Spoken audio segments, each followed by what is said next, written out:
We'll begin by refreshing memories as to what went before. In discussing the theme of the Joker, I have been talking about a point of view, the Joker's point of view, from which not only our social institutions, but also all the formations of the natural world are seen as games. Be careful of the word game. It doesn't mean as trivialities, because when we say it's just a game, this often means it is just trivial. There can be important game, as when we play the piano or musical instruments, we are not necessarily doing something frivolous, but we are playing. And there is something in the nature of all play that is not serious, but at the same time may be sincere. And I tried to give you the picture of the multiplicity of natural forms on the one hand, and of human social institutions, and all the things that we do and consider important and busy ourselves with as human beings. I tried to give you the point of view from which these can be seen as games, as things being done, as it were, simply for themselves, and not for some ulterior motive. And therefore, these games are in a way best played when they are played as games. Although it's really all right for people to take them seriously, except that they are a little bit deprived. They're missing something. And so when the Joker sees a person taking his life seriously and regarding himself as extremely important, there is something a little bit funny about it, and he is inclined to get the giggles. It's all he knows, that the very intensity of seriousness with which the individuals concerned are taking these games will be a kind of foil for the subsequent bursting into laughter when he sees that it wasn't serious after all. You see that? You might say there are these classes of people. There are the very far out people and the very far in people. Now, ordinarily we say someone's very far out when they are oddballs, when they are exceedingly unconventional. But I want you to turn the picture round and look as a conventional person. Look at a square as a person who's very far out. That is to say, he is so involved in the seriousness of the game he is playing that he is lost. He doesn't know where he started from, and he thinks he's there. But he's completely lost, because he is actually under the cover of his assurance, of his status, of his position in society. He's really a very anxious person. I said a lot yesterday about the way in which our society shows anxiety because it cannot permit the existence of people who don't belong. And it cannot really permit the criticism of laughter. It cannot permit the presence of the old-fashioned court jester. Because these people are so far out. They're so involved, and from a certain standpoint, you see, from the Joker's standpoint, he doesn't condemn such people. He rather congratulates them on their heroism for getting so lost and involved. But to keep the far-out people from going quite insane, there have to be far-in people. And the far-in people are those who keep contact with the original goings-on behind the scenes.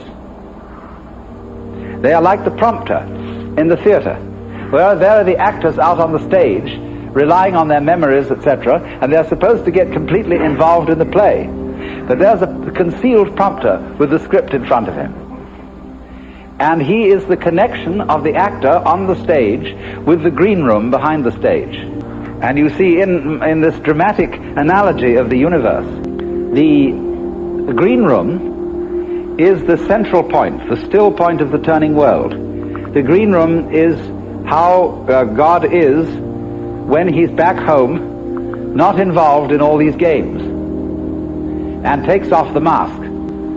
See, on the Hindu theory that everybody is a mask of God, like a wonderful line in one of Chesterton's poems. And now a great thing in the street seems any human nod, where move in strange democracy the million masks of God, the million masks of the Joker, because the Joker is the player, the trick player, who plays ultimately the great trick on himself. So really, there can be no resentment about this. Nobody to blame, nobody to turn around to in the end and say, you bastard, you did this to me. Because it's always you who are ultimately responsible. So, this prompter, you see, keeps the actor on the stage in touch with the green room. And so there are certain people in the world who might be a kind of a priesthood sometimes, although priesthoods are apt to become corrupt and square, but a kind of people in the know. There always has to be somebody around in the know, so that, as it were, the wheel of society and of existence, the wheel of the squirrel cage, the wheel of the rat race, can have an axle firmly planted. And at the center then there have to be the far in people. So this is the domain of jokers. Now, having developed that side of the joker, the person who sees through the social institutions as games, I went on in the second session to discuss another aspect of the joker as the sly man, in comparison with the monk, the fakir, and the yogi, who undertake, all those three, undertake in certain different ways disciplines which have the intent of releasing them from their karma.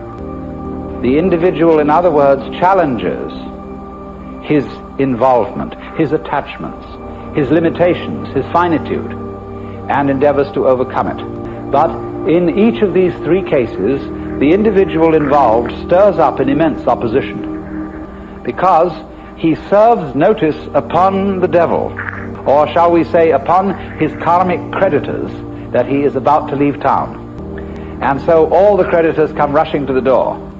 All his past sins catch up with him, and the devil lays his temptations in the way all the more thoroughly. So that the sly man is the one who, when he is going to leave town, does so instantaneously without any prior announcement. And so in this way there is, shall we say, a cunning manner of becoming a Buddha, and that is to become one instantly, without any preparation or warning whatsoever. This is why Zen is called the sudden school, and why Satori is a sudden awakening, because it has to be done without the slightest warning. Now, but then I pointed out that the moment you have any idea about doing this, you've already ceased to be sudden. That is to say, the moment you seek for some spiritual attainment, which is becoming a Buddha, becoming awakened, becoming released, getting in there, you've already served notice upon your creditors. So that somehow or other, you find that you have to do it without intending to do it. And that is a double bind, which you impose upon yourself when you say, I must find a way of doing this spontaneously. That's the old basic double bind. You must be spontaneous. You are commanded, or you command yourself to do something which is acceptable only if it happens spontaneously.